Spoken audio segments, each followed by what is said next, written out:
Hi there, in this video I will show you how to configure Ursalink LoRaWAN sensor.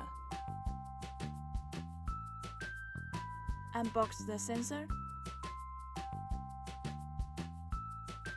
Remove the battery cover and install two AA batteries. When the sensor is off, it displays device EUI and QR code. Press the power button on the back panel for 3 seconds to 10 seconds to turn it on. The screen will flash and start to work. There are two methods to configure the sensor. Method 1. Configuration via USB. Use Type-C cable to connect the sensor to a PC. Open Toolbox of version 6.8 or above. Select corresponding serial port. Log in with default username and password. Click Power On to turn on the sensor. Then click Read to cache the sensor info.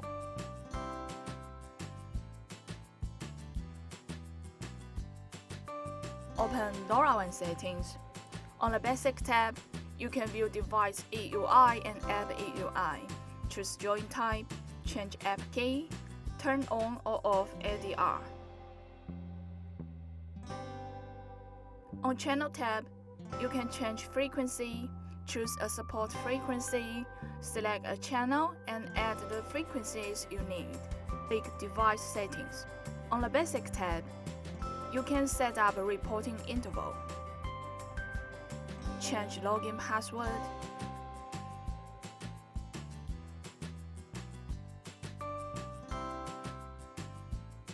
Calibrate sensor.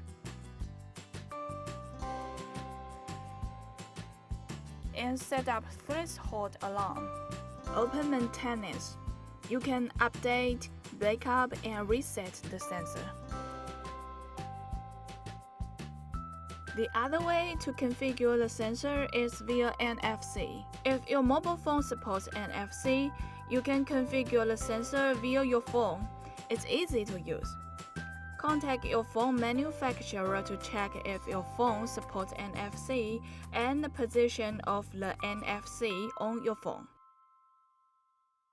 After reading complete, you can view the sensor information and configure it.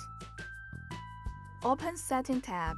On LoRaWAN settings, you can change join type and frequency.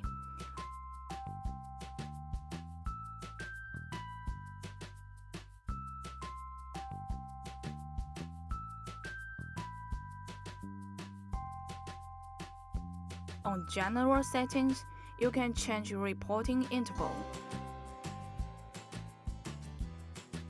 Change password.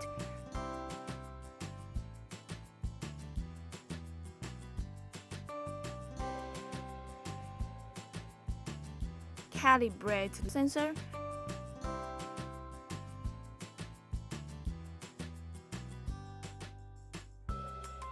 And set up threshold. After the configurations are done, you need to verify the password to continue.